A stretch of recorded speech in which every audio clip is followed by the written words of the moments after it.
வணக்கம் நண்பர்களே, இன்னைக்கு நம்ம சேனல்ல என்ன ரெசிபி செய்து பார்க்க போறோம்னா மாம்பழம் வச்சு ஒரு குழம்பு தான் இன்னைக்கு நான் உங்களுக்கு சமைச்சு காமிக்கலான்னு இருக்கேன். அதுக்கு முன்னாடி புதுசா நம்ம சேனல்ல பாக்குறவங்க சப்ஸ்கிரைப் பண்ணிக்கோங்க, கூடவே இருக்கிற பெல் ஐகானையும் கிளிக் பண்ணிக்கோங்க. கடைசி வரைக்கும் வீடியோவை ஸ்கிப் பண்ணாம பாருங்க. பார்த்துட்டு ஒரு முறையாவது உங்க வீட்லயும் இதே மாதிரி ட்ரை பண்ணி பாருங்க. வாங்க மாம்பழ குழம்பு எப்படி செய்யலாங்கிறத பார்க்கலாம். மாம்பழ குழம்புக்கு தேவையான பொருட்கள் என்னங்கிறத நம்ம இப்போ பார்த்துக்கலாம். நல்லா பழுத்த மாம்பழம் 4, நல்ல பேஸ்ட் அரைச்சி எடுத்து வச்சிருக்கேன். மாம்பழம் 1/2 கப், ஒரு லெமன் சைஸ் அளவு புளியை கரைச்சி எடுத்து வச்சிருக்கேன். மஞ்சள் பொடி 1/2 டேபிள் ஸ்பூன், மிளகாய் பொடி 2 டேபிள் ஸ்பூன், மல்லிப்பொடி 2 tablespoon, garam masala 1 tablespoon, medium size வெங்காயம் நறுக்கியது 1, நாட்டு சர்க்கரை 1 டேபிள் ஸ்பூன், ஃபைன் பேஸ்ட் அரைச்சி எடுத்து வச்சிருக்கேன். இஞ்சி பூண்டு பாதி அளவு பெரிய வெங்காயம். தாளிக்கிறதுக்கு 1 டேபிள் ஸ்பூன் கடுகு, 3 வரமிளகாய், 1 கொத்து கருவேப்பிலை. இந்த குழம்பு பண்றதுக்காக இந்த மாதிரி ஒரு கடாய் அடுப்புல வச்சிருக்கோம். கடாய் நல்லா காஞ்சதும் தேவையான அளவு ஆயில் சேர்த்துக்கலாம்.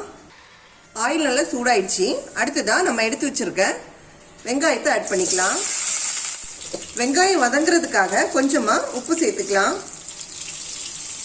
உள்ளி நல்லா வதங்கிடுச்சு. அடுத்ததா நம்ம ஃபைனா பேஸ்ட் பண்ணி எடுத்து வச்சிருக்க இஞ்சி பூண்டு வெங்காயத்தை ஆட் பண்ணிக்கலாம். இதோட பச்சை வாசனை போறது வரைக்கும் நல்லா கிளறி விட்டுக்கலாம். இப்போ இஞ்சி பூண்டோட பச்சை வாசனை நல்லா போயிடுச்சு. அடுத்ததா நம்ம எடுத்து வச்சிருக்க மசாலா எல்லாத்தையும் ஆட் பண்ணிக்கலாம். முதல்ல நம்ம எடுத்து வச்சிருக்க மஞ்சள் பொடியை ஆட் பண்ணிக்கலாம்.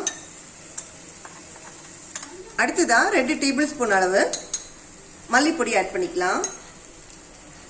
அடுத்ததா 1 tablespoon garam masala add பண்ணிக்கலாம். அடுத்ததா 2 டேபிள் ஸ்பூன் அளவு மிளகாய் பொடி ஆட் பண்ணிக்கலாம். இந்த மசாலாவோட பச்சை ஸ்மெல் போறது வரைக்கும் நல்லா கிளறி விட்டுக்கலாம். இப்போ பாருங்க, மசாலாவோட பச்சை ஸ்மெல் எல்லாம் போயிடுச்சு.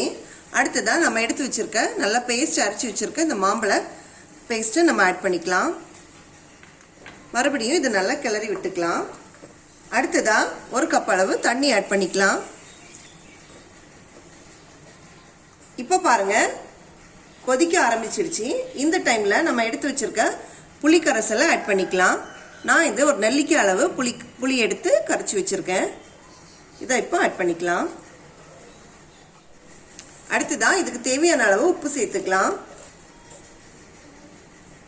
அடுத்ததான் நம்ம எடுத்து வச்சிருக்க நாட்டு சர்க்கரையை ஆட் பண்ணிக்கலாம்.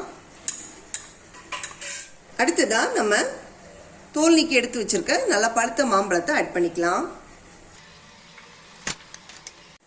இப்போ இதை நல்லா கிளறி விட்டுக்கலாம்.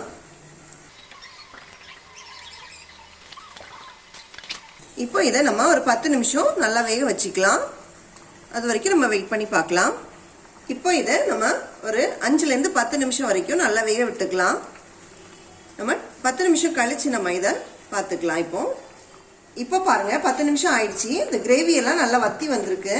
இந்த மாங்காய் பழமும் நல்லா பாருங்க, இந்த மாதிரி மெல்ட் ஆகி வந்திருக்கு. இதுதான் கரெக்டான பக்குவம். இந்த டைம்ல நம்ம தாளிச்சு ஊற்றிக்கலாம். தாளிக்கிறதுக்காக இந்த மாதிரி ஒரு பேனை நான் அடுப்பில் வச்சுருக்கேன். பேன் நல்லா சூடானதும் தேவையான அளவு ஆயில் ஆட் பண்ணிக்கலாம்.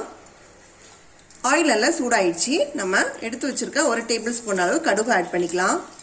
கடுகு வெடிக்க ஆரம்பித்த உடனே நம்ம எடுத்து வச்சுருக்க வரமிளகாவை ஆட் பண்ணிக்கலாம். ஃபைனலாக கருவேப்பிலை ஆட் பண்ணிக்கலாம். அடுத்ததான் நம்ம தாளிச்சு எடுத்ததை நம்ம இதில் ஆட் பண்ணிக்கலாம். இப்போ நம்மளோட மாங்காய் பழ குழம்பு சாப்பிட்றதுக்கு ரெடி ஆயிடுச்சு. இப்போ ரொம்பவே டிஃப்ரெண்ட் டேஸ்ட் தரக்கூடிய மாம்பழ குழம்பு சாப்பிட்றதுக்கு ரெடியா இருக்கு. இந்த மாதிரி சமைக்கிறது உங்களுக்கு பிடிச்சிருந்துச்சுன்னா உங்க வீட்லயும் ஒரு வாட்டி ட்ரை பண்ணி பாருங்க. இந்த வீடியோ உங்களுக்கு யூஸ்ஃபுல்லா இருந்துச்சுன்னா லைக் பண்ணுங்க, ஷேர் பண்ணுங்க, சப்ஸ்கிரைப் பண்ணுங்க. உங்களோட கருத்துக்களை எங்களுக்கு கமெண்ட் பாக்ஸ்ல பதிவு பண்ணுங்க. Happy cooking.